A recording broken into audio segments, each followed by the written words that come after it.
LoveLine. LoveLine is meant for an adult audience. LoveLine may contain sexually oriented content. Listener discretion is advised. This is LoveLine. LoveLine. With Adam Carolla and Dr. Drew. Hey, everybody. It's LoveLine. I'm the level-headed Adam Carolla. That's the pompous and out-of-control Dr. Drew. Phone number 1-800-LOVE-191-er. Dr. Drew, board-certified physician, addiction medicine specialist, man of passion, and a sensual man. Oh, yes, man that's of me. great That's sensuality. Yes, indeed. Exquisite sensuality. Exquisite. What's up? You Nothing. cool? I'm cool. Everything's Take good. some phone calls. Oh, I got to beg everybody to watch my show on Discovery Health. 9 and midnight on the West Coast. I think just midnight on the East. 9 and midnight. Yeah, 11 in Chicago. Check your local listing. Discovery Health Channel, Wednesday night. See what Drew finally looks like. Yeah. A lot of you have been listening to the show. Spelled a little taco up. Have no idea what Dr. Drew got a looks little hot like. sauce on there, too. Yeah, I got a little. Let me tell you Conte. something. Oh, Yeah. my God. Nothing wrong with that, Drew. Aaron, Yes. 25. Yes. What's up, Buckaroo? Adam. Carolla. Excellent. Thanks, guys, for taking my call. I have a quick question. Last night I was having intercourse with my wonderful girlfriend, and I think I might have snapped my penis. Snapped it. Yeah, it popped. Drew, I can't. Oh, you weren't on your mic. Snapped it. Yeah, it made that pop like sound. A popping sound. Yeah. Well, popping sound is, yeah, but sometimes when it did it curve or have an abnormal shape to it when you looked at it afterwards? It didn't, and it actually stayed erect. So And did the popping sound occur sort of where it attaches to the body? I think it did, but I'm not sure.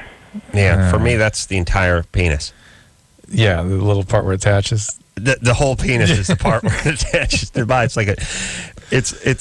It's like it's like a tree that falls over and says what part of it is touching the ground. The ground. Yeah, it's the whole thing. All of it. Yeah. All of it. That's a shame. What part of the gum is on the sidewalk? Yeah. It's all on the sidewalk. The silly putty.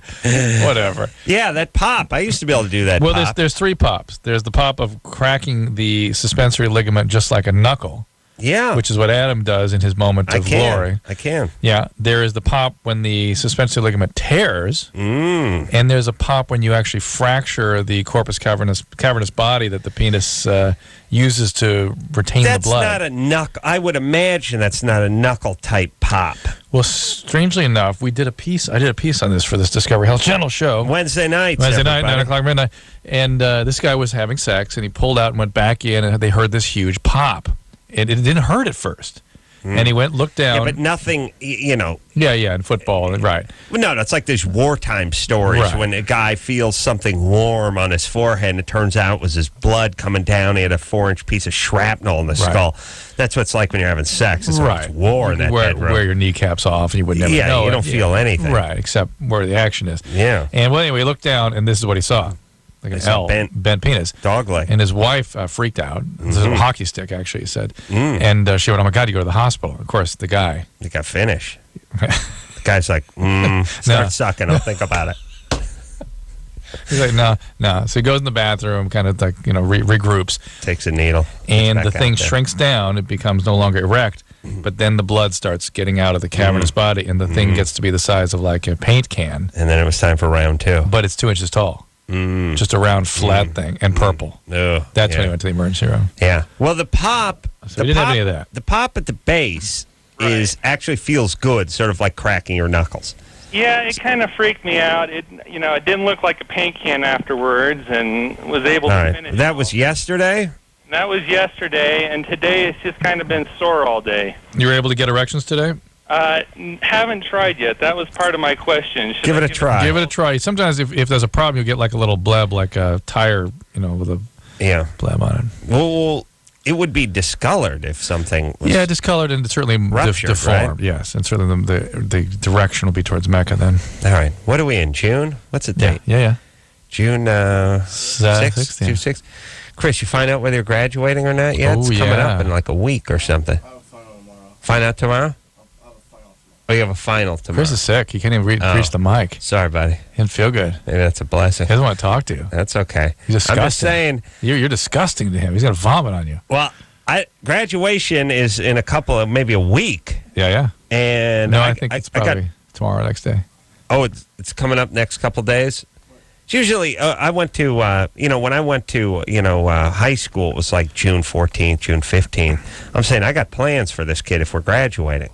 A big party? We're going out. Yeah. We're going down the county line. Oh, nice. Oh yeah.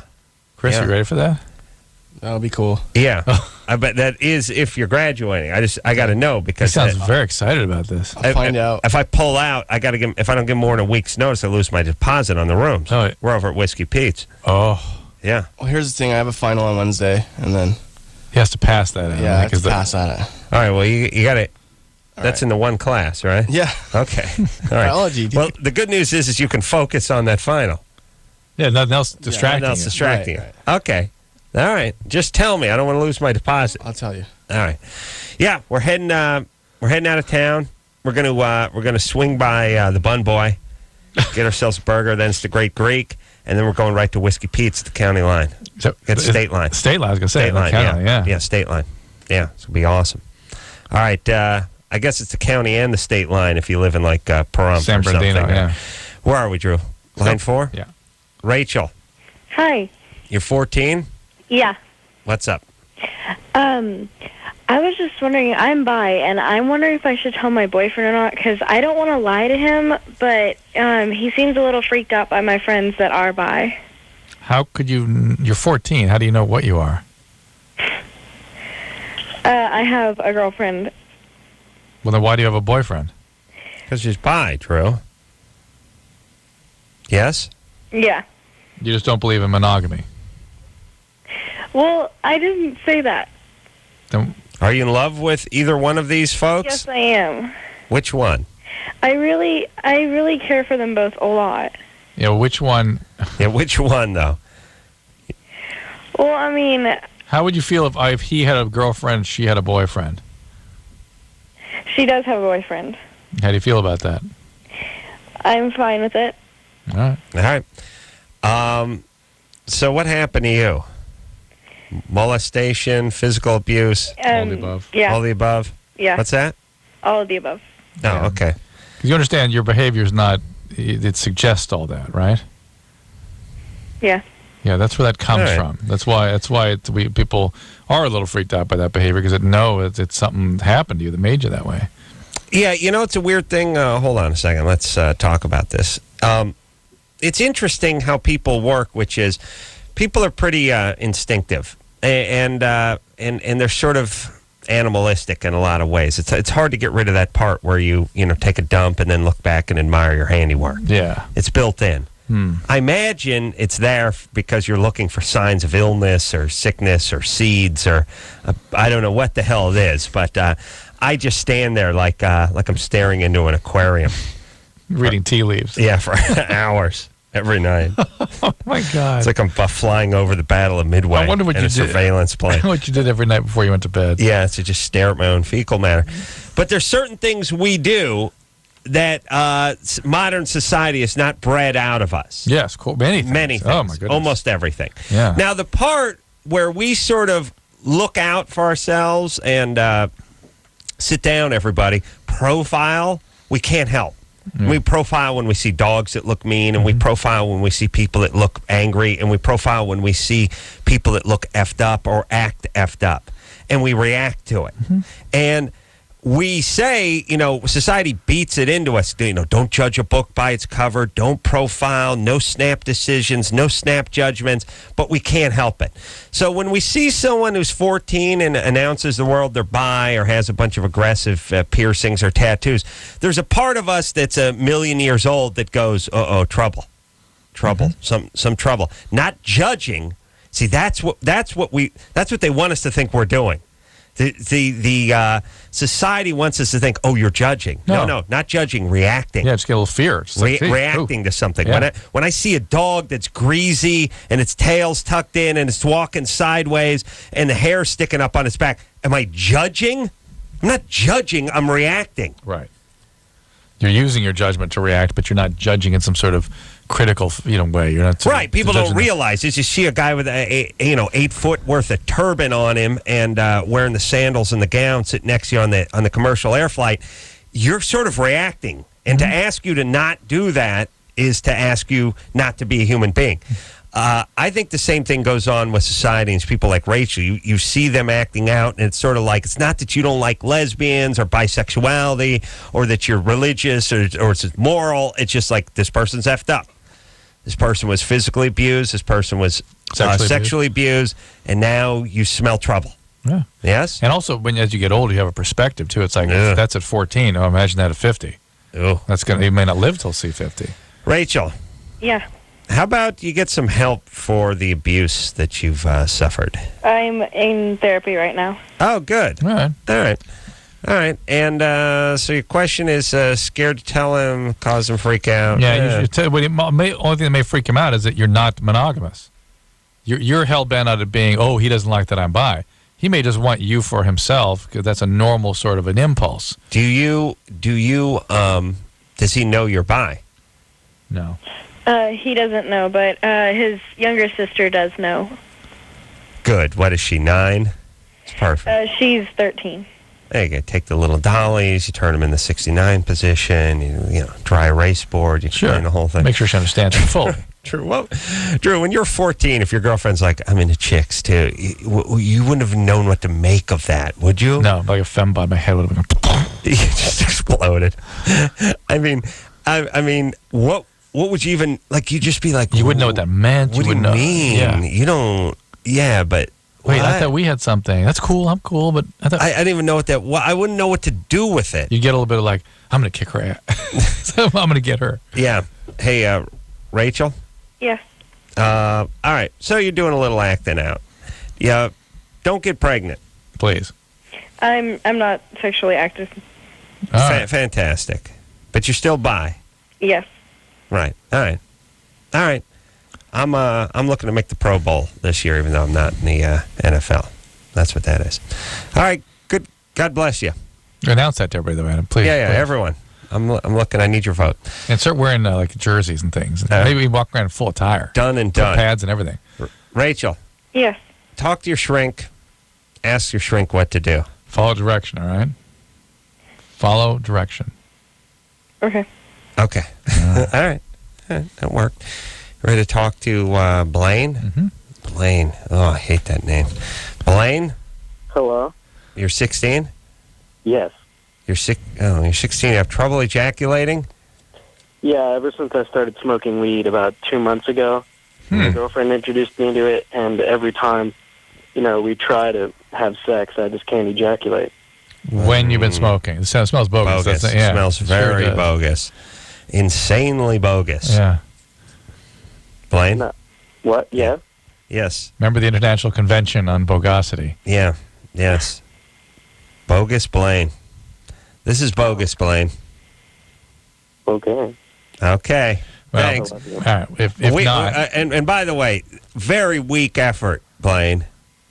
I'm sorry, Adam. You're a guy. There we go. Okay. Thank you. All Well, right. thanks for coming clean with us. All That's right. all right. Try again. Now listen. Bring it back around. Let me explain something about bogus calls. There's a Geneva Convention. We're gladiators, but but after the bell rings, after the 12th round, We're friends. we're friends. Yeah. And then gladiators again. That's Right. how it works. So you can come back and get in the ring with us. You can come back and try again, but you have to be man enough to admit it when we bust you. Blaine was Here's the reason we know. that was a first round knockout here's for us. Yeah, but here's the reason. A, that just doesn't happen. No. I mean, B, if it, girlfriend introduced to me. yeah, that's also kind of shady. C, if you're having panic attacks or something, that sometimes happens with pot. Yeah. If you've been smoking for years, that sometimes sort of happens. Yeah, 2 months ago. And then, what was the other one? There was no question. It's like, No. Here, I smoke weed, I can't ejaculate. All right. Then don't smoke Stop weed. smoking weed. Right. And that's no question then. Right. All right. What about the medical marijuana, Drew? You been hearing about that? Yeah, I did. The new sort of ruling was that the federal law nullifies the state, which everyone kind of knew was going to happen anyway. Yeah. The federal prevails. The fact that we can't use medical marijuana is bizarre. It's bizarre. Yeah. You know, we live in a time I can give morphine, I can give cocaine to people. Not you. Not you. But the point is I can use far more addictive substances to people if it makes their life more bearable or if it helps them ease them through the dying process. Yeah. If marijuana or some aspect of some cannabinoid helps them through dying, why do we have to withhold that from people? I don't know. It's amazing. The amount of conversations we have to have about nothing in this society, the amount of arguments and debates, the amount of trees cut down for the amount of paper produced for these things. Yeah. The idea that there's men all wearing $1,000 suits, there's 800 of them, they're all sitting in a room, everyone's making more than 150 grand a year, and they spend countless hours arguing about this is the part that drives me insane. Yeah. What we do in this society. Meanwhile, you know, there's teen pregnancy and terrorists and all kinds of stuff like that, and we're arguing over legalizing or medical marijuana. This has been going on for 40 years, by the way. Yeah. I mean, we're now literally going to be celebrating like the 40th anniversary of people trying to get pot to be legalized. Here's the thing. There's no one I know who smokes pot that can't find pot. That's number one. Yeah. Number two, we all have the opportunity to basically spin out at any time, at any moment, on anything. I mean, we have to make that decision every day. I have enough booze in my house to kill a rhinoceros. I could go home and drink it all tonight, or I could break it off into quarters, which is what I do. I actually play, not for the fraction, I play quarters like I'm a night. No, I have enough food in my refrigerator to eat myself right out of show business. Yeah. And on the morning radio. Blah. The point is I have a car that'll go 185 miles an hour, and I could attempt to do that on the way home in a 55 and end up in a fireball. There are many things. Yeah. Firearms. We could do it all. At a certain point, a certain percentage of society is going to indulge in this. Well, and what is it about that drug? What is it that makes us so crazy? And I think it's sort of a symbol of sort of nefarious acts or something. Yes. Its history is somehow sort of smitten with all kinds of ideas about counterculture or sociopathy or something. Right. It really troubles us about who historically has used this drug or under what circumstances it's been used rather than the drug itself. Well, and also the first... There's a number of arguments that are screwed up about marijuana. The first thing is the right, the white man, the uptight guy who basically just says drugs are drugs. Anyone who's done drugs can tell you there's distinct differences from one drug to the next. That's why they have different names and they cost different amounts. Huge difference between sucking on a joint and doing some acid or mushrooms, speed, cocaine. All right. Look at mushrooms. Hey guys, you're gonna hide. There's this documentary called Grass. It's really good. Everyone should go out and watch that, and it explains the whole thing and how it became illegal and all that. Interesting. Where would one find this, Anderson? The video store. Oh, okay. Came out a couple years ago. I understand. The one thing that bothers me about the way things are with this drug is it is a dangerous drug for some people. Yeah. It really is. Yeah. But we can't even have a discussion about that because there's such energy around it. Well, so first off, they just do this big stamp, this huge, they paint it with this huge brush, drugs, big difference between your kid doing speed and your kid doing pot. Not that you want them doing either one, but if you had a choice, you definitely would be praying for pot over speed.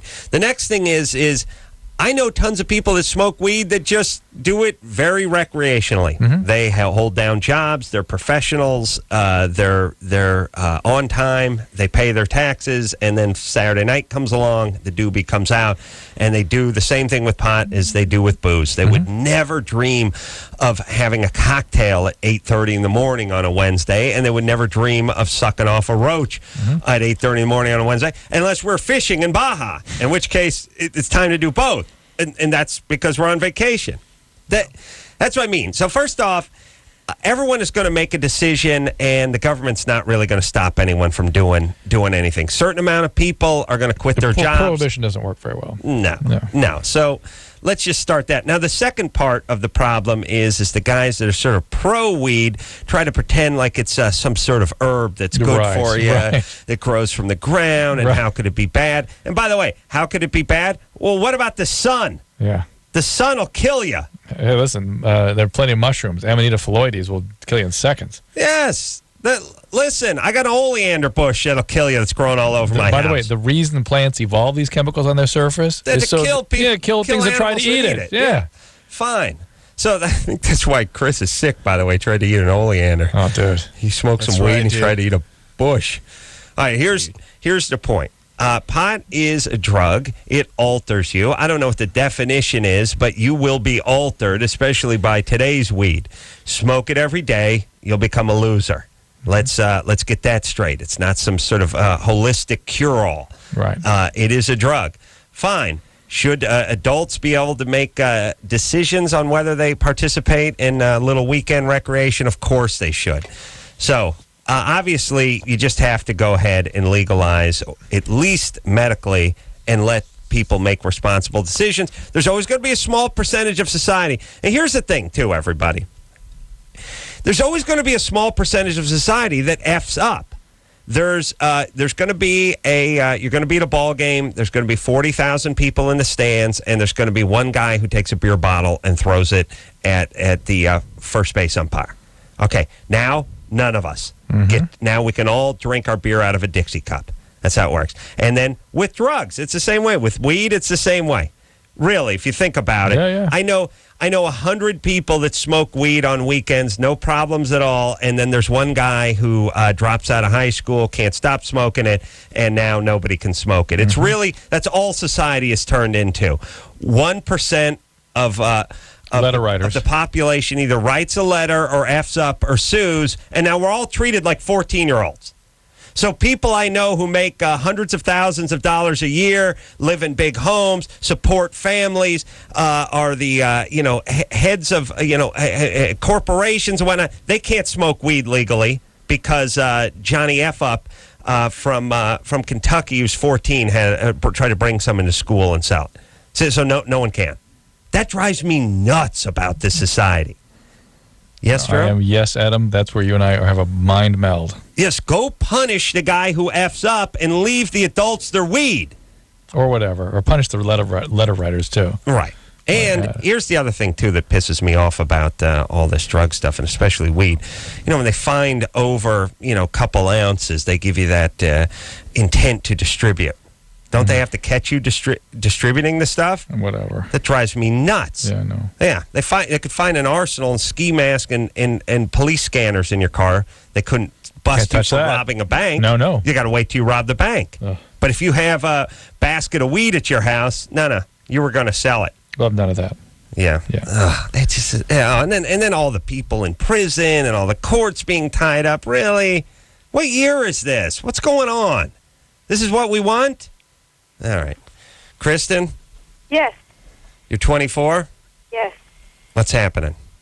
I had a weird question. I was doing some research today about massaging the prostate. Why? Came across why. Why are you researching that?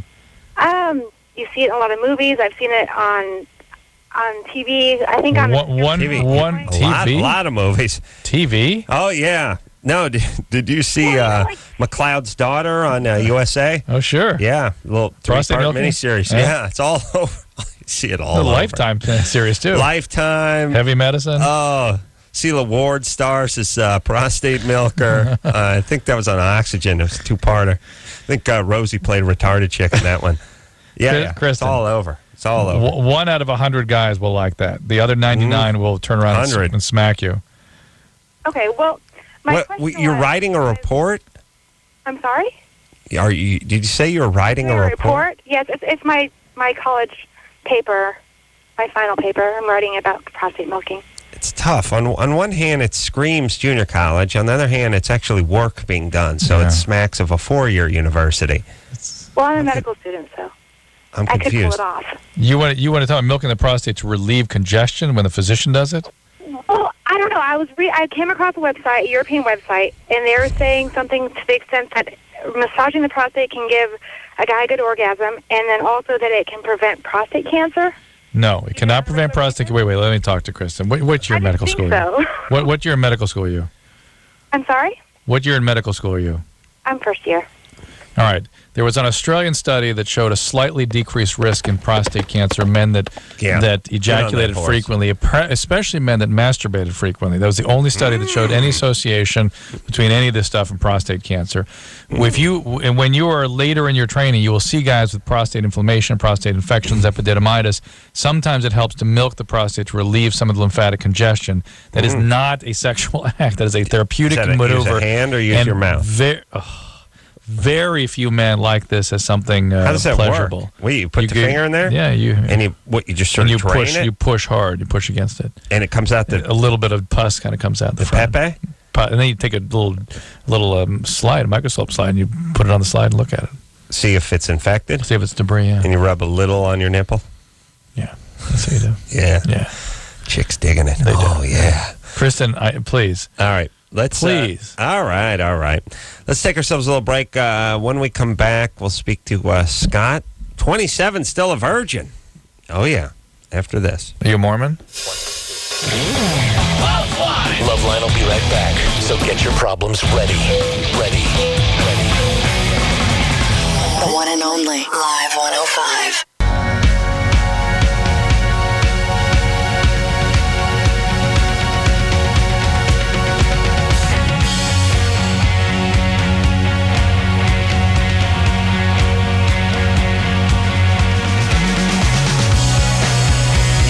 Everybody, get it on. That's what I'm talking about. All right, Drew. All right. Where were we? I don't know. Let's rock. Scott, the 27-year-old virgin. Oh, yeah. Scott. Adam and Dr. D. What's happening, my brother? You guys are like the wiser uncles I never had. Thank you. Thankfully. For the last. Adam, I need to know how the boil on the back of your neck is doing. Boil on the back of my neck? Yeah, last week I was listening, and Dr. D did surgery in the studio, it sounded like, and took care of that boil. There must have been best of. Must have been we a best were away. of. Yeah. That had to be a ways back, yeah. I can't even remember. I guess it worked out. I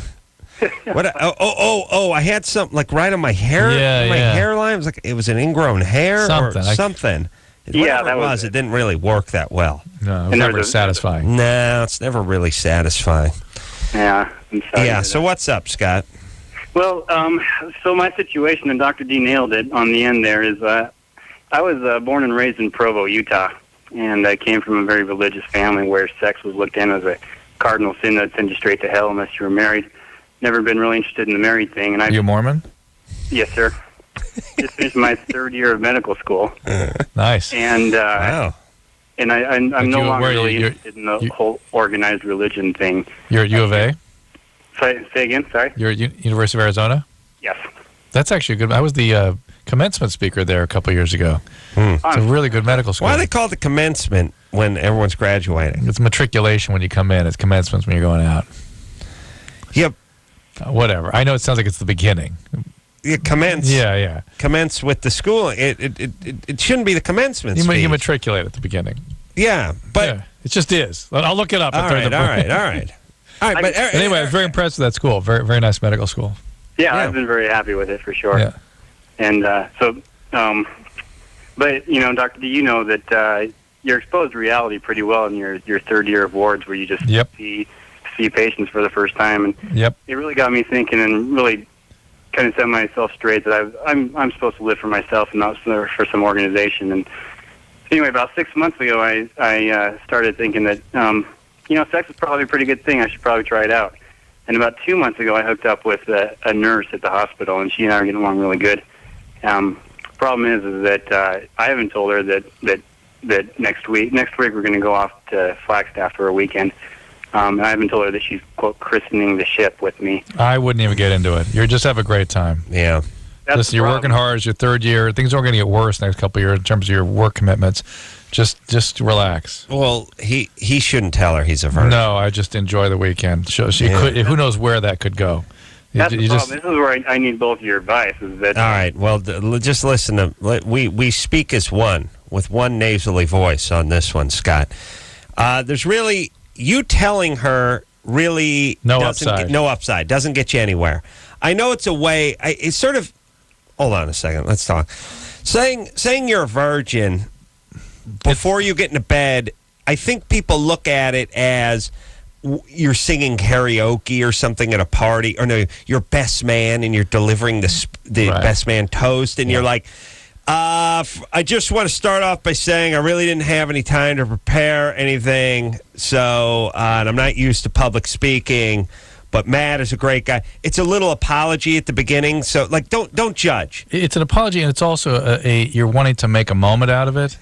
You don't need to. You're 27. You're not 19. I don't think so. I think what you're asking for is do not judge. Do not judge me. Yes, right. Do not judge just performance. It's show me around. Give me a buy. Give me a buy on this. Give me a pass. Yeah. It's our first time out. Like let me swing at the bat a couple times. Right. Yeah. Still, there's a little bit of that too. Right. I've got 2 weeks here to catch up on the last 9 years. I mean, she's obviously she's not sexually naive and right. And, all right. Wait, Scott. Wait, here's the deal. You're the perfect circumstance to be. You're a physician. You're nearly a physician. You understand the anatomy. You understand how things work. Use it. You needn't be. This is not a mysterious act for you. Yes. And your instincts, believe me, will take care of themselves. Your limbic system. Everything works. Your reward apparatus is functioning normally. It'll go. It's just a spinal reflex anyway. Let's hope all his apparatuses are functioning. Hey, Scott. Just relax. Have a good time. Have a whole weekend with us. It's not like Enjoy. you're just. Yes. Everything happens for a reason. You need to give her copious amounts of oral sex. You need to do that. And you know what also this sounds like? You know what it sounds like? It sounds like this is guilt and shame moving into this. This is all your years of religiosity coming into that weekend going, shouldn't I be doing something else? Just, Scott. Well, I mean, obviously I've got a really skewed outlook on this because for 79% of my sexual life, it's been a very bad slap on the wrist. No, to even think like this, and now, hot damn, I'm going through it. All right, but you better think about what it's your take choice. Take a chill pill. What's the furthest you've gotten with a woman? Well, she surprised me in my call room about 3 weeks ago, and I was actually quote saved by the beeper because she started to go down, and I wasn't going to last long enough for her to get my scrubs off, but my beeper went off, and I was able to kind of get out of there without being too embarrassed. So but she'd be delighted that she could do that to you. Yeah. All right, Scott, you're fine. Don't worry. Stop. Whole weekend. I don't know what to do. Listen, by the end of the weekend, you'll be coming out of there. Oh, you'll be an expert. Oh, you'll be like Drew. It'll be awesome. But here's the thing: lots of oral sex. Don't get freaked out, and don't talk. Do not talk too much. That's only going to get you into trouble. Only open your mouth to breathe and think. Completely into him. I hope he's got to decide he's making the choice and then just dive. If he's conflicted about it, maybe Yeah. Oh boy, she's in for a great weekend. Salim. Adam. Corolla.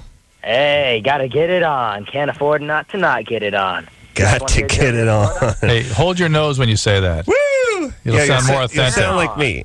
What is it? Let's get it on. A little better. Yeah. A little more of a drone quality. Yeah, got to get it on. Yeah, you gotta get it on. Getting better. Yeah. Getting better. What's up, Salim? I got a Germany or Florida. All right, we're ready. A man was found masturbating in a tree last Tuesday. The tree was located in front of a Catholic schoolyard. The man, age 32, was spotted by a nun who quickly called police. When the police showed up at the schoolyard, the man jumped out from the tree with his pants down. The man was also a 5-time convicted pedophile. Germany or Florida? And you thought that was bird crap on your windshield. Well, now that's interesting. Thank you, buddy. Oh. Salim's got a good laugh. Yeah. Well, let's break it down. Let's add it up here. Catholic school sounds a little bit. Doesn't sound like Florida though. It sounds it's hard to tell. Okay, the police showing up for that kind of thing sounds a little Florida. The no pants, a little Florida. The whole pedophile thing, not being taken care of, sounds Florida. Yeah, multiple convictions, still out on the loose. Yeah, that's the part that gets just hands down goes Florida. Europe can be pretty lenient with that stuff. Well, we don't. Too. I don't know. Yeah, that's the point. We don't know. Cannot judge. Point. No, it's impossible to judge. Germany, Florida. It's easy just to go Florida. Yeah, it's easy. Yes, exactly. But Catholic school already throws me off Florida. Are there Catholic schools in Florida? It must be. All right. So what's it going to be? I'll go Florida. I've been going Germany just to mix it up, but I've been getting burned. But I'm staying with it. Salim, I'm going Germany. Drew's going Florida. The answer is Adam. You're a god. It's oh yeah. It's Germany. It is Germany. And yeah. Gotta get it on. Yeah. Woo! Get it on. Oh yeah. Yeah. Thanks, Salim. Thank you. Send you out. There you go. That was a good one. A sippy cup. Right? Yeah. That was a good one. So we were going Florida all the way. Yeah. Well, it's just everything effed up feels like Florida every time there's a pedophile in the tree. You just think Although, as you know well, Germany is right in there. Germany's pretty effed up. I was just reading. Actually, I wasn't reading, but my wife was reading in a magazine. I forced her to read it out loud to me. Anne Frank would have been 75 like today or yesterday or something like that. Not that old. Yeah. Well, you kill someone in when they're 13, 14. You know what I mean? Yeah. Just start thinking about those fine Germans. Just first off, that wasn't even in Germany. It's in Holland. Yeah. Secondly, the war's almost over. Now, the guy, Anne Frank's dad, this is the author of the Diary of Anne Frank, the dad made it through. Oh, did he? Yeah. It was like his, 12, 13-year-old daughter, and then he had another 16-year-old daughter got snuffed out, too. Ugh. Yeah. We're trying to conduct a war here, but we got a little free time. We're just going to be, kicking in farmhouse doors, going upstairs. What do you got? It's a couple of chicks there? What are you, what are you, in the 7th grade? Uh-huh. What are you, freshman, sophomore? Oh, junior. Okay. Come on. We'll put you on a train. We'll take somewhere. We'll kill you. But Fantastic, but the response no to that, problem though, there. Think about, this is not a can't judge. No, but listen, impossible to judge. This isn't a defense of anything by any means, but I was just seeing some material about what the Russians did when they came into Berlin. Oh, it's payback time. It was random. It was just complete carnage. Russians were not a great folks either. Look, everybody, the more you learn about other countries, especially during wartime, the more you should appreciate this country. Take a look at the Japanese and what they did with their prisoners of war, little Bataan Death March. Take a look at the Germans, the concentration camps. Take a look at the Russians when the sweet payback came toward the end in Berlin. And, not that they didn't have it coming, but more just random acts of rape and violence and just God knows civilians what. Again. Yeah, just more violence on violence. And then take a look at this country. Yeah. That's all you need to know. But all I'm saying is let's bomb Germany. I just started thinking about poor Anne Frank and her poor sister. Really, barely gets any ink. Few years, she was an old fogey. She was 16. Right. Yeah. Just everyone's in junior high or high school. Round them up, pull them out, snuff them. And so then after it's clear you guys have lost, after you try to take over the world and, snuff out every Jew on the planet, we're cool. What do you guys need? You guys need some... the Russians have cut your capital in half. We'll airlift in some supplies, keep you guys going over there in West Germany. What do you need? Need a few cans of tuna? What do you need? You cool? What do you got? You got a Porsche? Bring it on over. We'll buy it. No, put the crappy brakes on it for us. We'll still buy it. Yeah. I say we bomb them one more time. Just one good bombing. Just one. I mean, not one bomb, but, carpet bombing. But just hit them once. And then it's just going to be, sorry, Germany. Well, what do you know? We made a mistake. But you'll forgive us, right? And help us? Need a little help. Take a little break. When we come back, we'll speak to Frank. The Diary of Frank. Frank, strangely, 19, condom breaks every time he has sex. Seems like a good thing. I'm a big boy. We'll talk to Frank after this. LoveLine. Okay, wait. My hair. We'll be right back. The one and only Live 105.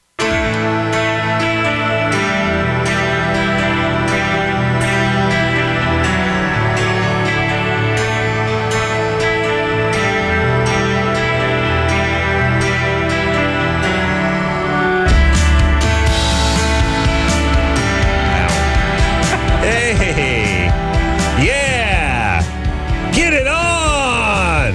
Oh, yeah. Woo, gotta get it on. Takes all kinds. Everything happens for a reason, Drew. Do you believe that? Oh, sure, Adam. I like when people add the extra little retard parsley by the side of that dish where they go, I believe that everything happens for... Oh, you believe? What are you, an idiot? I believe that everything happens for a reason. I find it interesting that last caller we had that was very religious, and then when he gets exposed to... How about when kids get burned? Yeah, reason. There's a reason behind this. Yeah, of course. Really. Yeah, he's very religious. And then he sort of gets into how humans actually work and becomes a scientist, and it's like, wait a minute. Well, I believe everything happens for a reason. And whoever interviews these idiots always goes, oh, okay. Mm-hmm. No one goes, what the F does that mean, Sir Rias of Tard? Does that mean anything? Yeah. Idiots. Oh, everyone's an idiot but me, Drew. And maybe I've always known that. Maybe you. Well, you've always called me an idiot, so I must be one too. Frank? Adam, what's up, bro? You're 19? Yeah, I'm 19. Your condom breaks every time? Well, it's the majority of the time, not every Majority. time. And you keep patching it back together and trying again. And How long do you have sex before it breaks? Probably like 10 minutes, I guess. It'd be maybe 15, 20 minutes, you know? And then You ever right put- when... I'm sorry, go ahead, brother. Right when what? Right when I'm about to climax, and then I'm like going, full throttle at it, and then that's when it happens most of the time. Mm-hmm. Have you ever tried putting the lubricant on the tip of the penis before you put the condom on? I went to Kaiser and I bought some special condoms that had Aqualube, I think it's called. Yeah, really? Water-based lubricant. Yeah. And I bought some of those, and it even I broke 2 of them this morning. So, You went to Kaiser and purchased condoms at a hospital? Yeah, at the clinic, actually at the pharmacy. Wow. Pharmacy there, what the hell? Wow, this guy's committed to his lovemaking. They have a 24-hour pharmacy. And have you tried different brands? Yeah, I tried Trojan, Lifestyles. I even went to Planned Parenthood, and they gave me some there. And you've tried different sizes too, right? They're usually the same size. I'm not that big. I'm like 7, And when you put it on, you roll it down a little bit before you put it on? all the way to the base, No, but I mean you actually roll it before you actually put it on your penis. Yeah. Oh, you roll a little out? You roll some out. I took health class. I know how to do that. We did. All right. Have you tried the new ostrich skin ones? Those are tough. Alligator What about skin. the goat skin That's one? tough too. Goat skin, nice, Frank. And then there's, some of the piercing shops have reinforced condoms, very thick ones. Well, what do you think he's doing? He's too vigorous? Yes, I do think that. Hey, should he put some lube on the outside of the condom, Oh, too? for sure. But needs a little bit on the inside also. I mean, because it's not a problem because my girlfriend's wet. Seriously. Like, she's really wet. So, I mean, I don't think that's... I don't know what I'm doing. Maybe it's the position. All right. Now, look, here's the other thing, too. Maybe another means of birth control. Yeah. Get her on the pill. Get her wetness on the pill.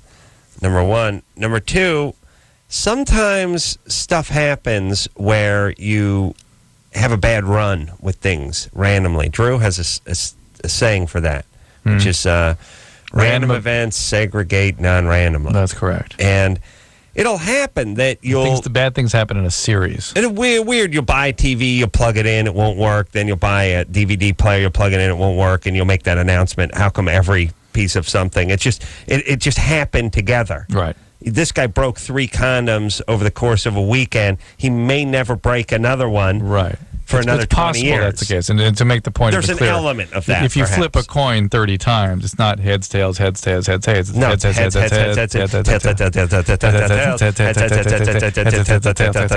yeah, right. Exactly. No, yeah. And it all happens for a reason. I mean, I believe everything happens for a reason. Everything. Joe? Commercial air disasters, like I said, burns. derailments, accidents involving illegals being smuggled in vans, people dying at sea, mostly maritime stuff happens for a reason.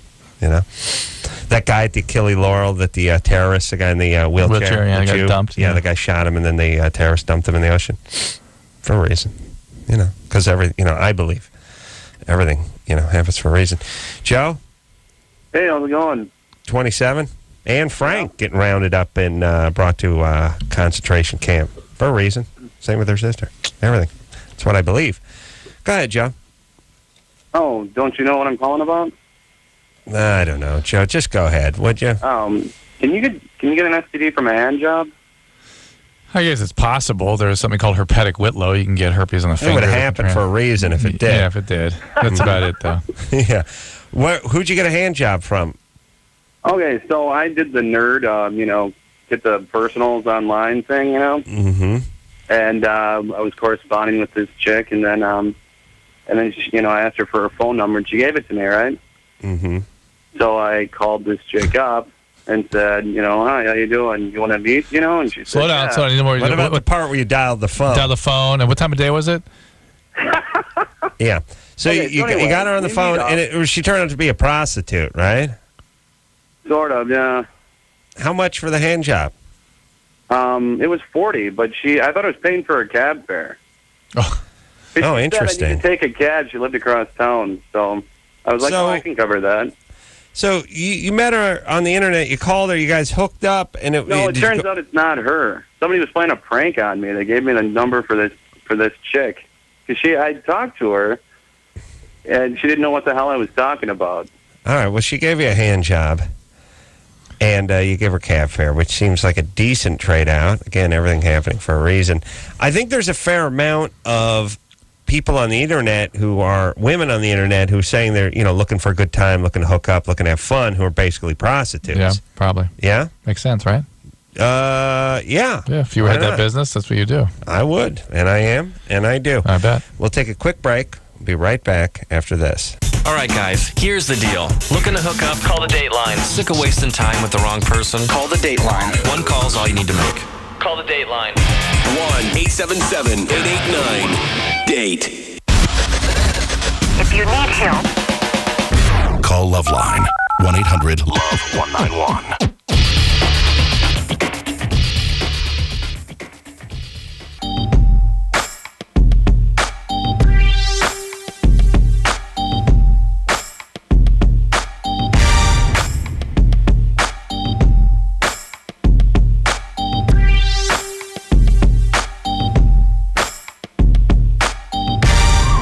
Hey, everybody. It's the LoveLine. I'm Adam. That's Dr. Drew. And I believe everything happens for a reason. Just like... hey, speaking of those reasons, I'd like people to please tune in to Discovery Health Channel on Wednesday night. Do that, everyone. New show, 9 o'clock on the West Coast, midnight on the East. Check your local listing, 11 o'clock in Chicago. What can we expect, Drew? It's a show about orgasms. The first show? First show is about orgasms. And the shows get more and more intense as you move through the season, more about relationships. And, hey, surprise, surprise, abuse. And I talked to, Jillian Barbary. She comes on and talks about her sexual abuse history. And stepdad putting gravel in her coos. Oh, it was beautiful. And we had a penis fracture call earlier this evening. I do a penis repair surgery and a penis enlargement surgery. And the vaginal reconstructions. Good stuff. Good That's times. all in studio on show one? Not in show one, that stuff. That's all coming up. But in studio. It's all in studio. Yeah, well, we set up a little operating table there, and it gets the laminar flow tables going. Nice. Yeah, all right. Good. All right, you ready to keep on rocking here, Drew? Let's talk to Mike, who's 22. Mike? Hello, what's up? What's happening, Mike? Not much. Basically, whenever I'm having sex with my fiance or whatever, after I come, I can't even, I have to stop, go soft right away, and can't go for another 15, 20 minutes. And what's your question? What can I do about that? Because it kind of sucks, ends up pissing her off, and she gets... Wait a minute, Mike. Do you have some fantasy that after you orgasm, guys just keep going eternally? Well... here's male physiology, even young males. You orgasm, you lose your erection, you have a refractory phase. It's anywhere from 10 minutes to about 12 hours. Adam, is that 12 hours? You good in 12 hours? 2 days. Yeah. And and that's it. That's how your biology works. All right, then, because, I mean, it just sucks because afterwards she feels all used if I...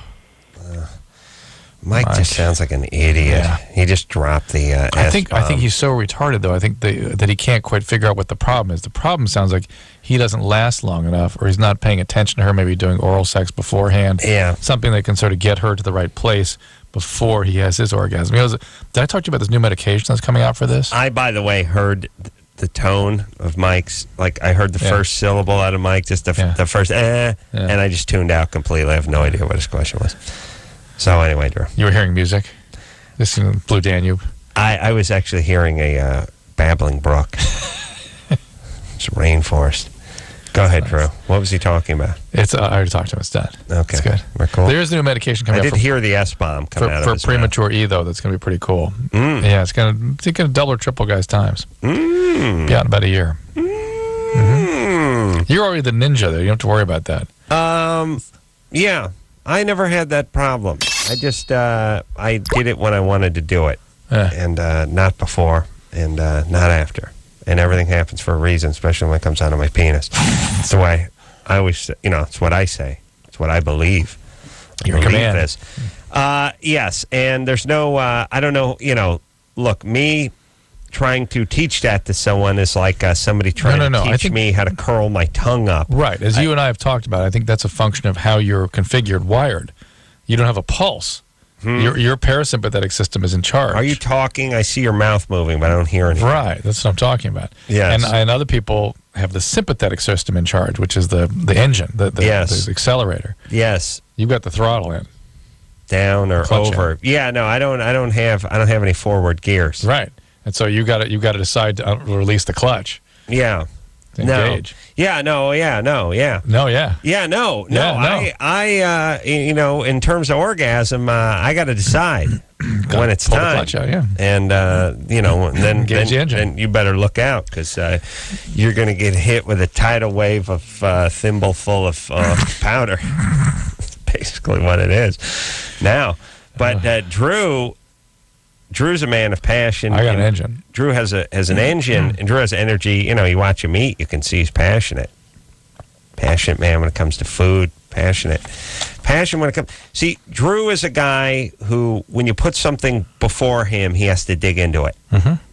Yes? Mm-hmm. You can't tell Drew, here's some junk I want you to get to it at your leisure. Drew, you'll jump on it. It'll haunt you. Yes. It'll bother you. Yes. I don't know what that is. I know you don't. I know.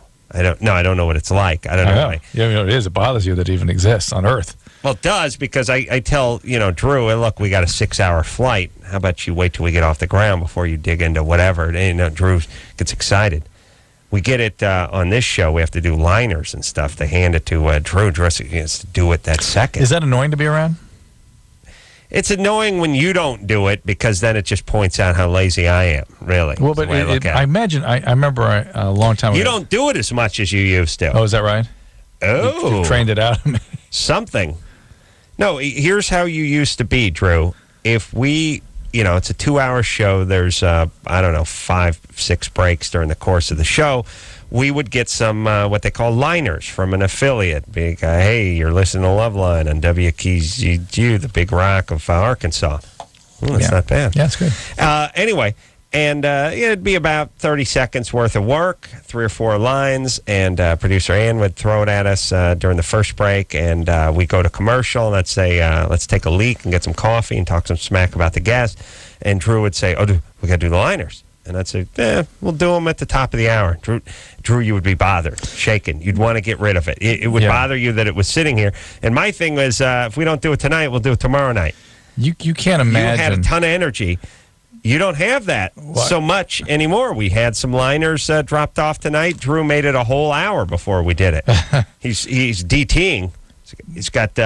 But you can't imagine the intensity of what I know. Part of it's in my biology, but the training. I've let go of a lot of stuff that seriously that I'm almost embarrassed that I'm not the way I used to be in terms of the yes sir, be right on that. Yeah, the medical training really makes you very much a sort of military guy. Yeah, I know, but it's like I don't know. I played 10 years of football. I know what it's like to run around and get ran around, but stop doing it. You don't have to do it anymore. Yeah, you're right. You don't do it anymore. I know. Yeah. So we're done. We'll start working on other things. Krista? Yeah. You bleed every time you orgasm? Yes.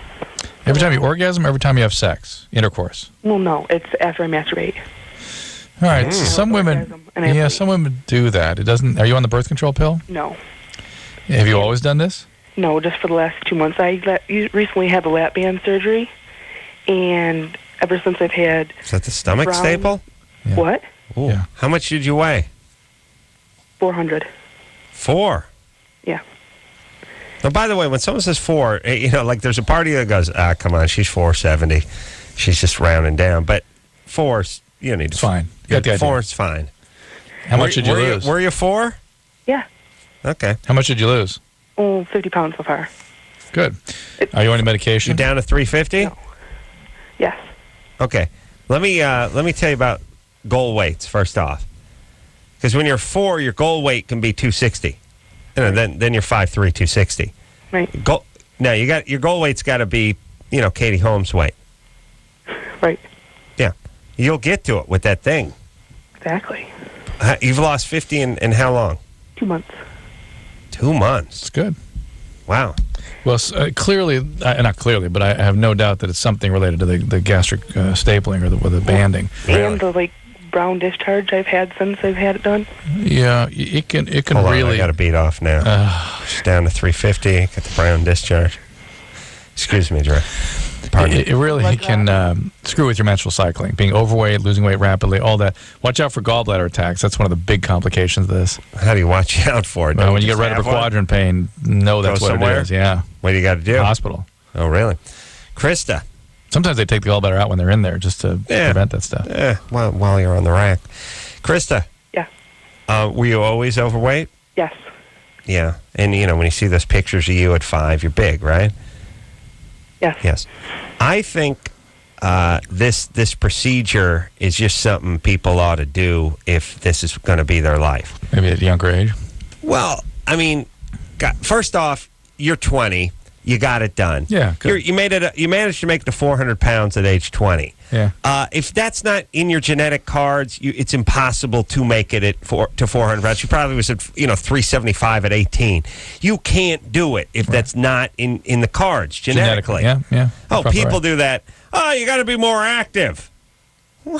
Are you high? Yeah. There's no teenager alive that doesn't just live off of fast food. I mean, find me a teenager that gives a rat's ass, especially when we were growing up. You didn't even know from that. You eat whatever's put in front of you.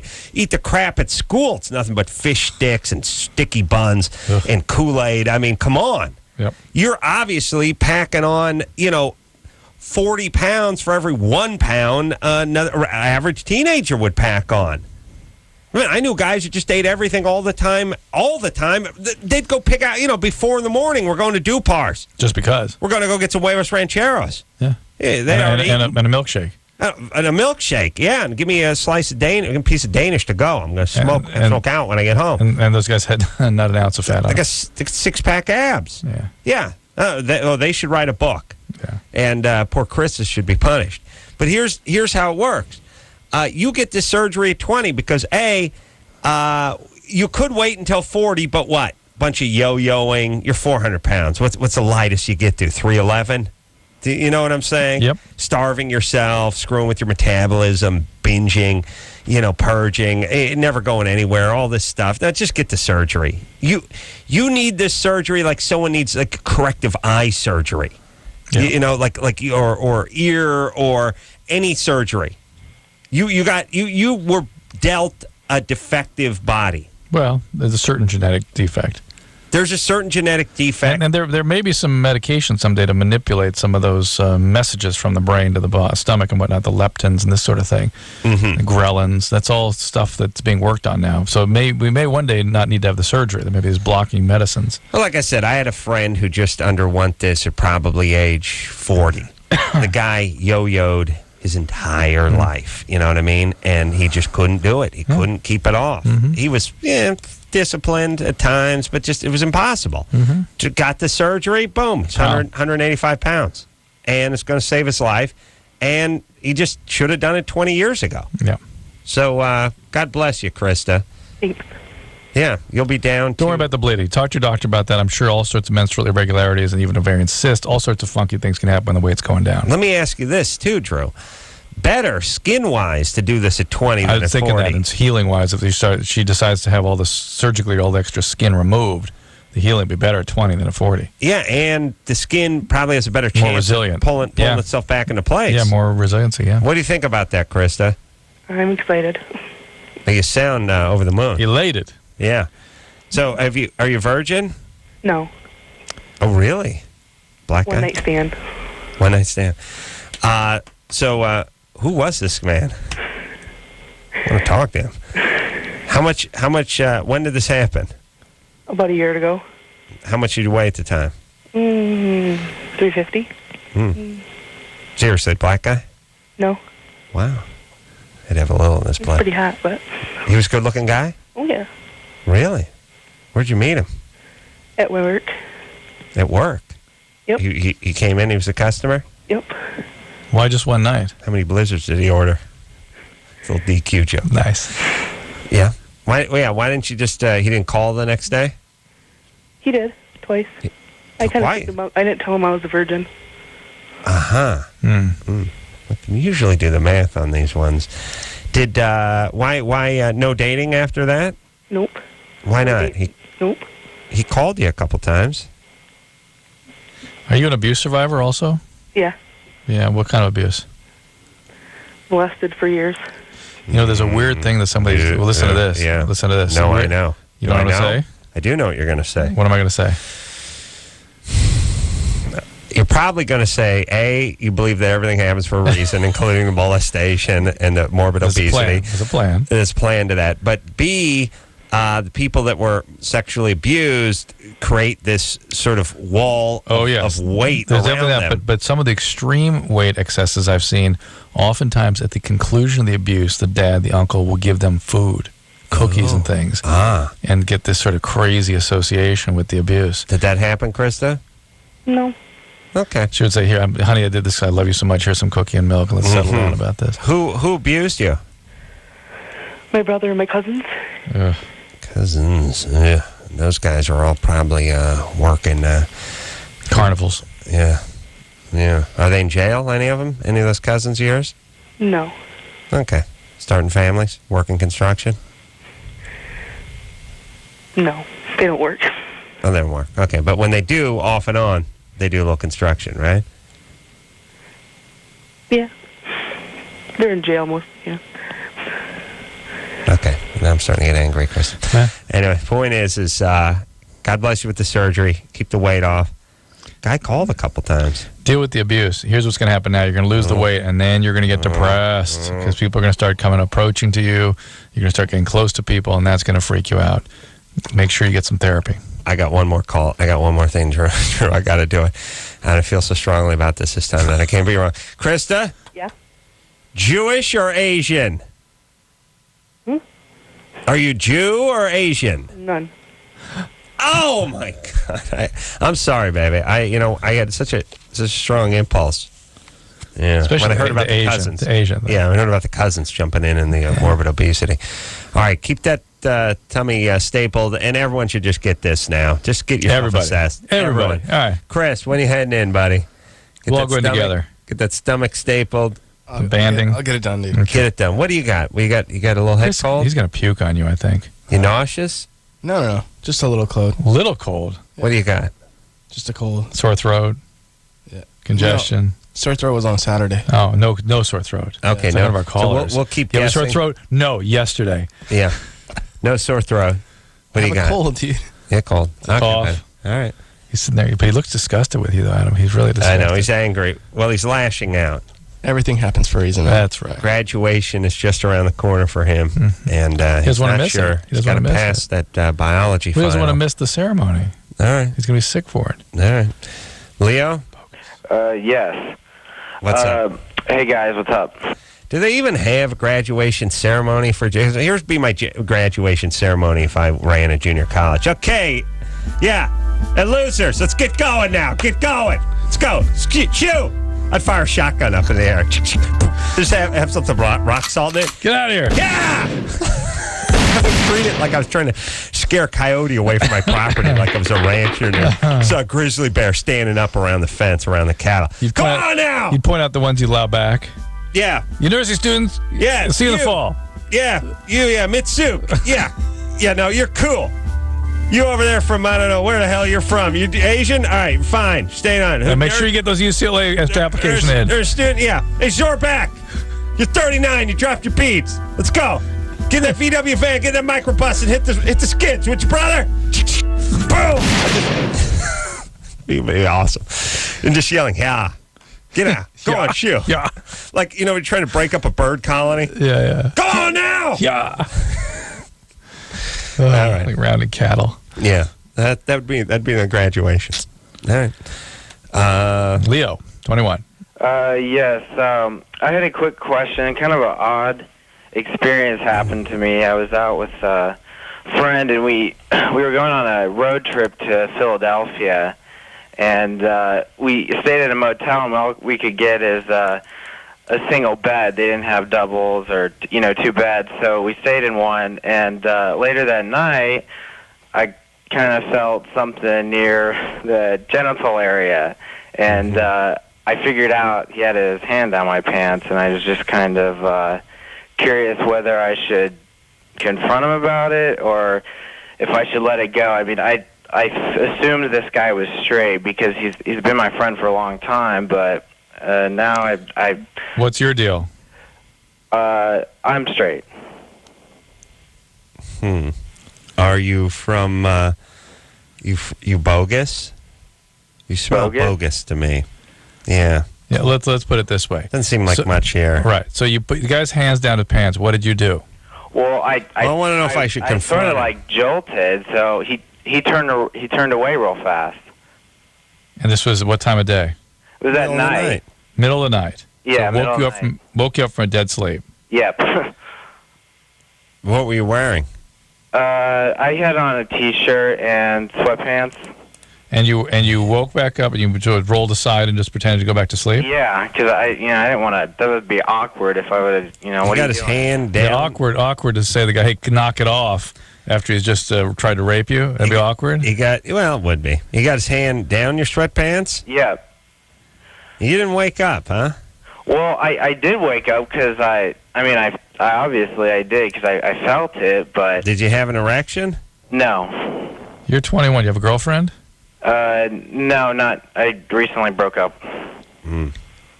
Because he's gay. So not single at this moment. You what were you going to Philadelphia with this guy for? We were going back for graduation.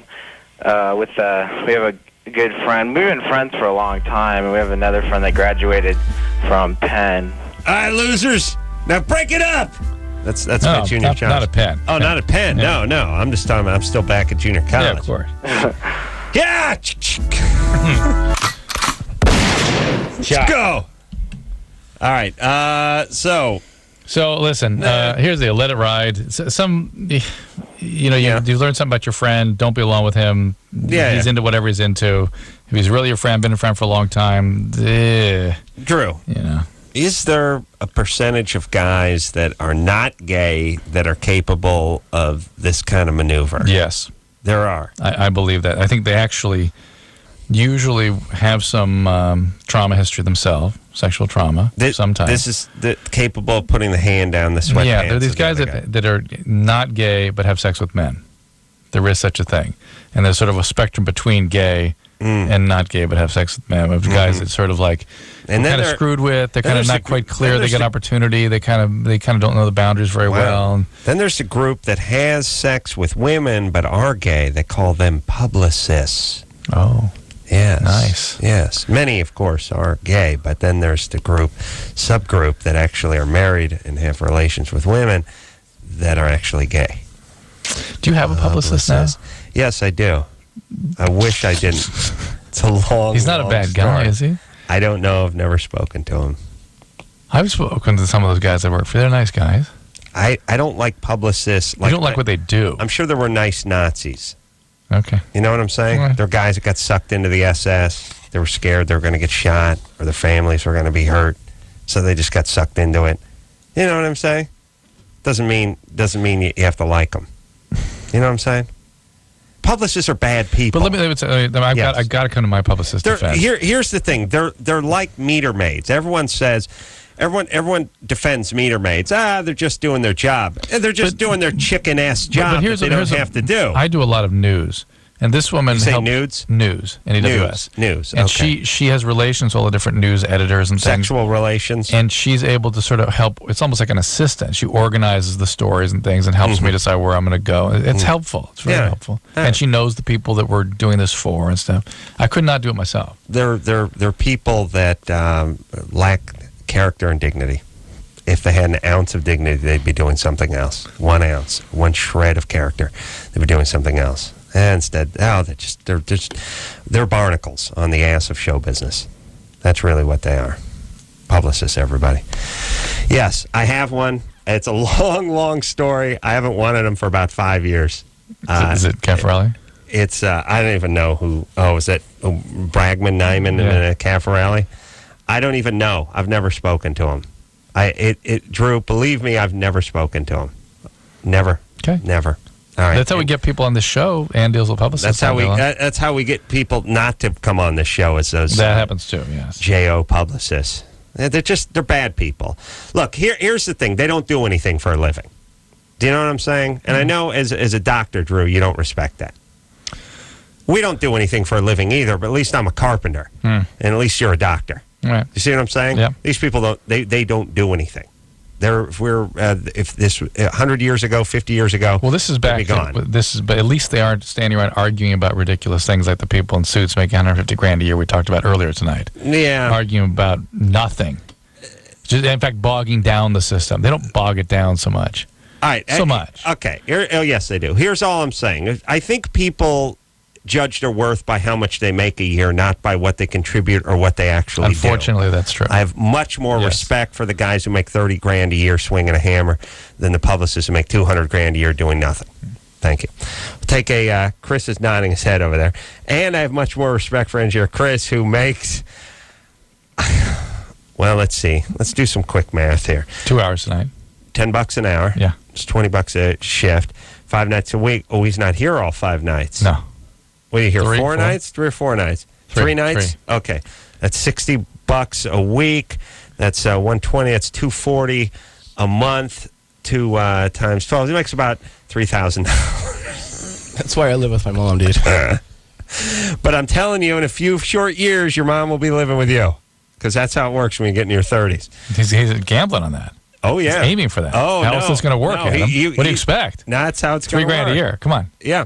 Let's take ourselves a little break, and then taxes taken out of that.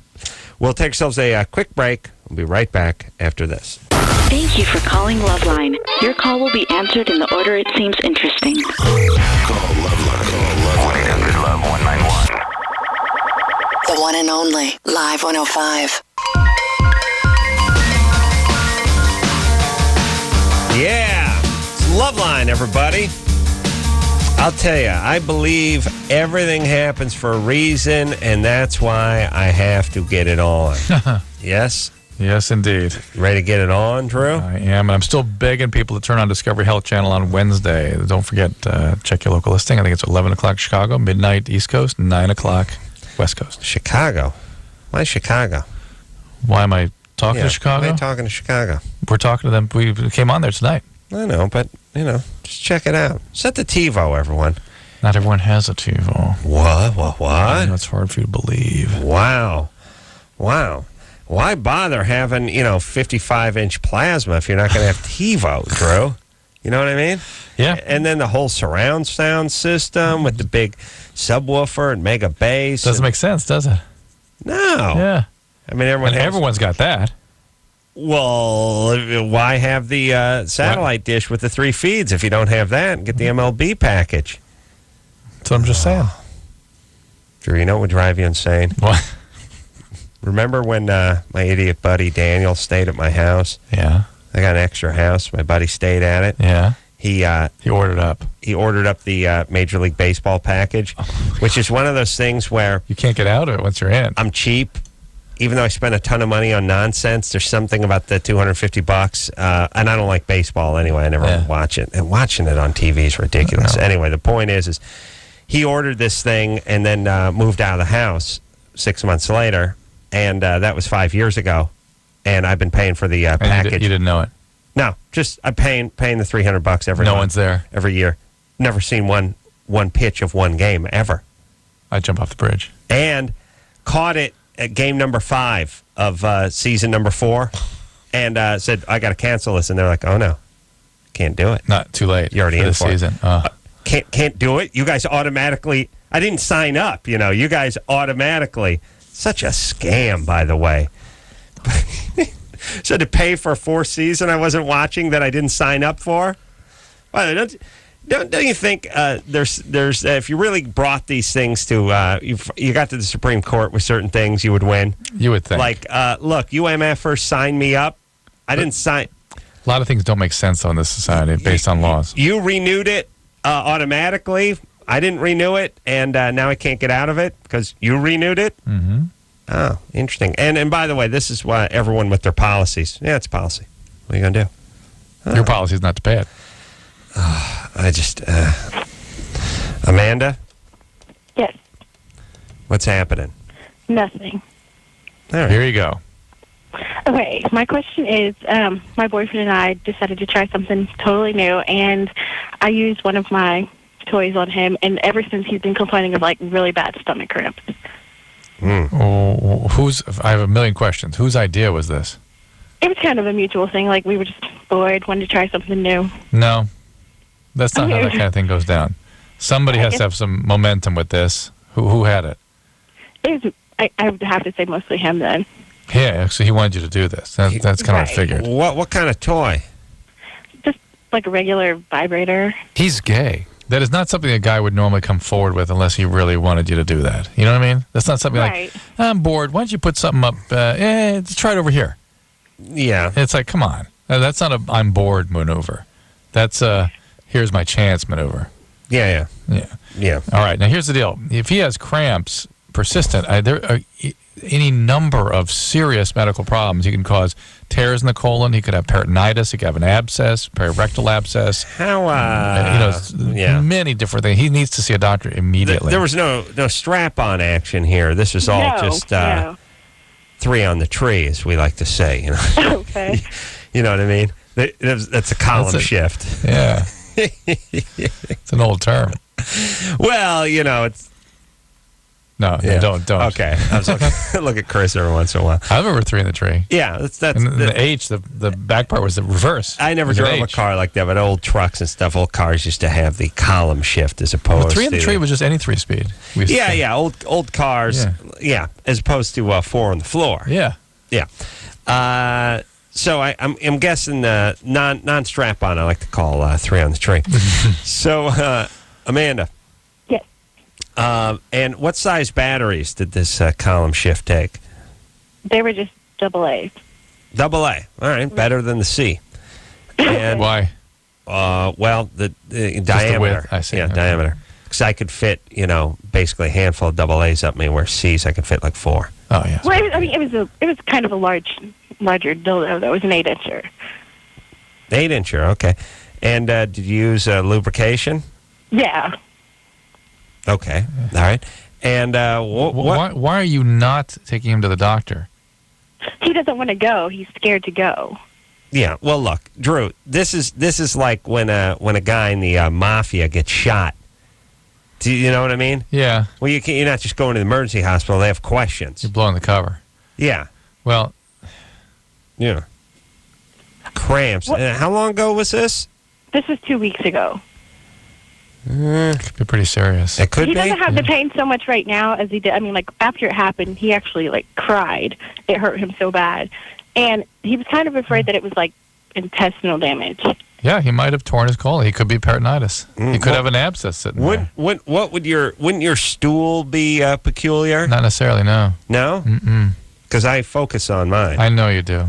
Like tea leaves. As I told you, I witnessed where the human invented the coil pots.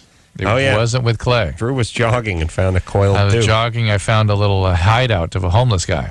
Mm-hmm. And, man, there was that coil pot. They actually fashioned a coil pot of Duke. Really? Yeah. So I make a slab pot of Duke and sometimes a pinch pot of Duke. And I fire it by digging a hole. It's a Raikou method. You call it Raikou? Well, Indians. You call it Raikou poo? Raikou poo. Yeah. If you got to get oak seems to work the best, but birch or any other hardwood will work. Works well. Hickory Raikou poo? Hickory Raikou poo. Yeah. Awesome kids book. All right, bring him into the hospital. Yeah, well, not the hospital necessarily, but a doctor for sure. Somewhere we can maybe doesn't feel scrutinized. All right. But he probably needs a CAT scan and maybe a barium enema or a colonoscopy. What's the barium enema going to do? You mean then you do the barium enema, cleans everything out? No, barium enema, you really see what's going on the inside of the colon. Do you do the barium enema and then mix that, combine it with an MRI? Well, the reason I'm thinking of barium enema is sometimes you can see, barium fills the colon if What there's do you little leaks use and to things. see it? You might do what's called a hypake enema. It's a barium liquid, basically, or a hypake. It's a little lower density. But how do you see it when X-ray. you read it? Yeah, X-ray. Just straight X-ray. It's an enema. Fill your colon with the stuff, and then you take pictures. Okay, and but the pictures are just a straight X-ray. Straight X-rays. Okay. Because those were the only thing we had before colonoscopies, MRIs, and CT scans. Mm-hmm. And now something like this, you might do something to see if there's any leak in the colon and whatnot. John. Yeah, what's up? Big John Man boobs. What's up? Yeah, it's been going on for about 4 years. I've had them. Bouncy. Mm-hmm. Yeah, that's funny. I understand. I don't know if there's anything I can do to get rid of them. There is a surgery. First, I'd suggest you lose weight. What do you weigh? I'm about 250, 6'2". You're fat. You could lose 20, 30 pounds, right? Hey, you could lose 50 pounds. I mean, look, if you look at one of those body mass index things, 6'2" guys are supposed to be 185, like 179 and stuff. It's crazy. Yeah. And do you take any steroids or supplements, anything like that? Oh, no. All right. And smoke a lot of pot? Just asking, Adam. Just 16. I'm clean. All right. So I'm not sure they would do the surgery at your age because sometimes it remits. Or your weight. Yeah, you have to lose some weight a couple more years down the line. This thing kind of tends to get better on its own, but there is a liposuction that they'll do sometimes, and sometimes they can actually cut the breast tissue if there's a lot of glandular material there. John. Plastic surgeon would be able to handle that for Are you athletic? Yeah, I'm a swimmer. Oh. Swimmer? What do you swim? What event? What do you mean? What event do you swim? I just swim. I do the breaststroke, ironically enough. So you're in a Speedo, 250 pounds? No, they don't do that anymore. It's the public school weenie kids have cried out the humiliation in the Speedo line too many times. So what are you wearing, like cycling shorts? Yeah, pretty much. Huh? Stuff an extra, like a bar rag or something in there before you hit the pool? No. I wouldn't care if it slowed me down. I'd want to look good standing up on that thing, where you dive off of. Yeah. All right, John. At 250 pounds, unless you're just some sort of physical specimen and you're all muscle, probably should lose a few pounds. Secondly, maybe the swim team is not the best place for Aquaman boobs to be at. You know what I'm saying? Yeah. Let's try the football team. You get to wear shoulder pads, a jersey. You get to be big. Plenty of guys who play football that got man boobs. Sure. Plenty of those nose tackles, they're 350 pounds and stuff, but they just ain't wearing a Speedo and standing up in front of God and everyone. They're badass. Yeah. So here's the thing. Go on a diet, consult plastic surgeon, and maybe in a couple of years you do it. Yeah. All right. We'll take a quick break. Be right back after this. Hello. This is your radio. LoveLine will be right back. The one and only Live 105.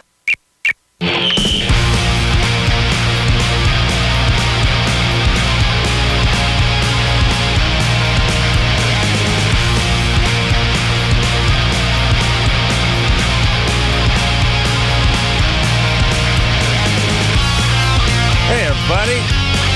LoveLine. Get it on. Yeah. We're talking about man boobs, and here's a guy, Mark, who's 23, has had the man boob surgery. Mark? Yeah. How did the man boob surgery go? It was a little rough, actually. Yeah. Yeah, I didn't like it too much. Yeah. You didn't like the results, or you didn't like the misery of the procedure? Misery of the procedure. The results are fantastic. All right. Mm-hmm. Now tell us your man boob story. Well, all right. So I was, I don't know, I was a pretty tall, lean kid growing up. And then I got a Nintendo, started sitting around on the inside a lot. And then started to get a little chubby. And then as I got older, I started to grow up, and I got rid of my flab everywhere else except for my chest, and it continues to just get bigger. Mm-hmm. And so I basically went to the doctor and asked, is there any way that I can get rid of these? And he's looking at me. I'm a pretty lean guy. I had about 15% body fat, and that was including the man breasts. So they ended up having no other option, but I went under the knife at the age of 16. Wow. And had them taken out, and now I'm 23, and I've had no signs of them come back ever since. And Did they do liposuction, or did they actually do a mastectomy? They did an incision underneath each nipple and did liposuction. All right. Mm-hmm. Lipo. All right. Yeah, lipo. It's the way to get it done. Yeah. All right. And it worked out, and you're happy with it. Definitely, definitely. Good. Here's the deal. Thank you. Again, we keep getting back to this theme, but just genetics. He's 16. He's got man boobs. That's it. Mm-hmm. Some guys start going bald at 22. Some people have a monobrow, a Brillo head. But why? What'd you do to create that? What did you eat? Better yet, how about the folks that don't have the monobrow or the Brillo head writing books on how not to have a monobrow and a Brillo head? What could be more absurd? Hey, Kathy Ireland's going to write a book about what it's like to be hot. That's what all you retard models out there. Don't write a book on how to be hot. That's impossible. It's like Michael Jordan writing a book on how to dunk a basketball. You got to be brother, you got to be 6'8", and you have to have a 43-inch vertical leap. That's how you dunk a basketball. There's no reading that's going to get my ass up there to dunk that basketball. So instead of supermodels writing all these workout books and routine books and all these books about how to become one, why don't you just write books on what it's like to be hot? Yeah. That's what you should do. What the life is. Yeah, that'd be interesting. Because that's really what your book. That's about all you can comment on. But that would actually be interesting. It would be. What's their first person perception of what's happening to them? Yes. And we'd be able to sort of see it through the prism of how we experience them. Yes. Versus how they experience themselves. Don't write a book on how to be 5'11" and beautiful calf muscles and a tight ass and a chin with a clef in it, because it makes. By the way, you writing that book makes all the fat chicks feel worse about themselves because it implies that they could be doing something. Right. On the other hand, it'd be interesting to know, when they first knew what it was first like when guys started reacting to them and what happened. They would write, but the book would be BS because it'd be the usual. I was a tomboy, and how did I become a model? A friend of mine signed me up. We get one of them to really sit down and really give a gritty rendition. Date, somebody would do stuff. Somebody would give a real story. And then, what's it like to be a celebrity at 19? Yeah, but not be a celebrity. Ask Chris. Yeah, we're asking. What's the question? He's an engineer. He can't figure out how to turn on his own mic. No, I got it. He's sick. Yeah, easy, buddy. He's disgusted with you tonight. You know what the question is? No. Okay, relax, buddy. All right. He's got congestion. He's got an inner ear problem. Yeah. Sorry for the kid. Becky? Yeah. 15? Yeah. You're dating a 21-year-old guy? Yeah. You know what's wrong, but you can't get out of it? No, it's not that. It's like the past few weeks I've just wondering if it's healthy or not for me. Not. Definitely not. When you're 21 and you think of one of your peers at 21 dating a 15-year-old, you will retch. She's an old 15 and he's a young 21. Whatever. You will absolutely retch. It will be shocking to you. You will creep out every time you think of it. Well, everything's fine though. Like it's not. I'm just saying the 21-year-old guy who would date a 15-year-old is something's wrong with him. Well, everything happens. It's not you. I believe everything happens him for a reason. We're worried about. What grade are you in, Becky? 9th. Yeah. Ooh, 15 and that's 9th too. Yeah, let me put it this way: 21. I was in my second year medical school, first year medical school. I was dating a 9th grader. No. What'd you do? You graduated college? I was 20 when I graduated college. 20? Well, I was 17, 18, 19. I beg your pardon, 17. 21. You're supposed to. Don't you start when you're 18? When's your birthday? You're right, 20. What are you? Sagittarius? September. Sag? No, Sag? Virgo. Virgo? I knew it. I totally know it. But You're so Becky, Virgo. the point is, it's totally out of line. And when you're 21, you'll understand why. At 15, I mean, you guys don't know us, which I'm sure every 15-year-old that would be with a 21-year-old would say. But yet again, nobody knows how a relationship is.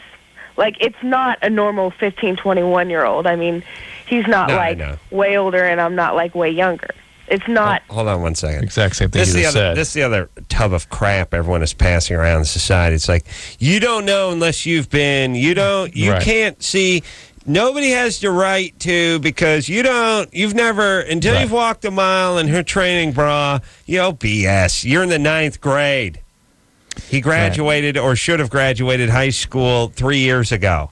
This is what I've been sort of, it's funny, I was yelling at my producers about for this Discovery Health Channel show. I said, I don't care what these subjects think about what they're doing.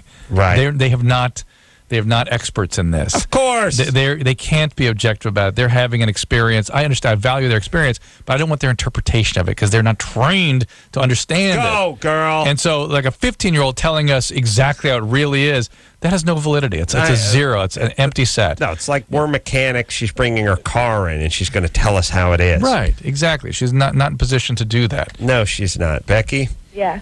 Speaking of position, are you guys having sex? Yeah. Oh. It was a criminal, too, on top of that. There's a reason the laws are in place the way they are. Do your parents know about this? Yeah. Oh. What does this guy do? That's exactly why, though. Like, he's not a normal 21-year-old. No kidding. Oh, well, I mean, he's not. No, you're right. Normal 21-year-olds are with other 21-year-olds. And are retching at the guys that are with a 14-year-old, 15-year-old, 9th grader. Well, Becky, what does he do for a living? He's a gas attendant. All right. Gas attendant? Yeah, he works at a gas station. And by the way, he just sits behind the bulletproof glass and gives people change. In Oregon, they have to. Yeah, you guys don't have bulletproof over there. So Becky, he doesn't jump out a little bow tie and run around the car and Oregon, they have to pump it. Just pump the gas squeegee for you. Hey, check the oil. Enough to move. All right, Becky. Well, we're not going to talk you out of this, but what about your parents? Aren't they upset? No, actually, my mom actually gets along with him pretty well. Where's your dad? My dad is like off and on in my life. He's somewhere. Well, you got a new daddy. He pumps gas. And a little ass. All right. So what are you bothering us for? Well, as I was saying, you told me it's not healthy, and that's what my question was. Not healthy. That's your answer. But illegal, not healthy, and it's to protect you. You will one day understand why. Okay. How much is gas a gallon over there in Oregon? Because they pump it for you. $2.15. Who? Cheaper, and is it a law they must pump it for you? Yeah. Why? I can't remember. It was explained to us at some point. I can't remember that at all. Here, there's a law that the guy can't even smile when you pump it. Right. Here, if there's... But he's required to yell at you. There's eye contact, and then every once in a while through the loudspeaker, no, it is pump 5. No, turn this not pump. Turn car. Have a horrible day. That's how they end every conversation with have a wretched day. Take a quick break. Be right back after this. All right, guys, here's the deal. Looking to hook up? Call the Dateline. Sick of wasting time with the wrong person? Call the Dateline. One call's all you need to make. Call the Dateline. 1-877-889-DATE.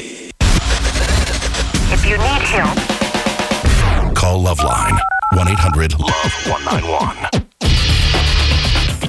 the one and only Live 105. Well,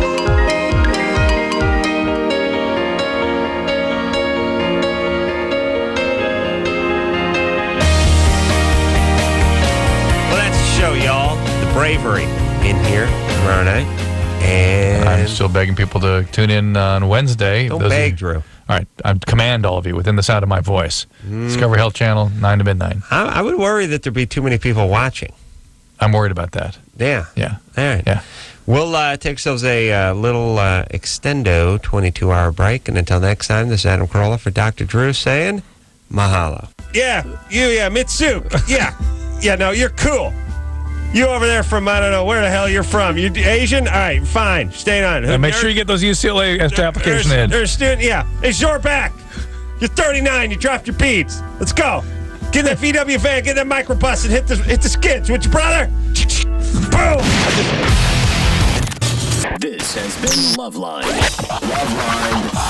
The opinions expressed on this show are not necessarily those of the staff, management, sponsors, or this station. The producer for LoveLine is Annie Gold. LoveLine is a presentation of Westwood One Entertainment.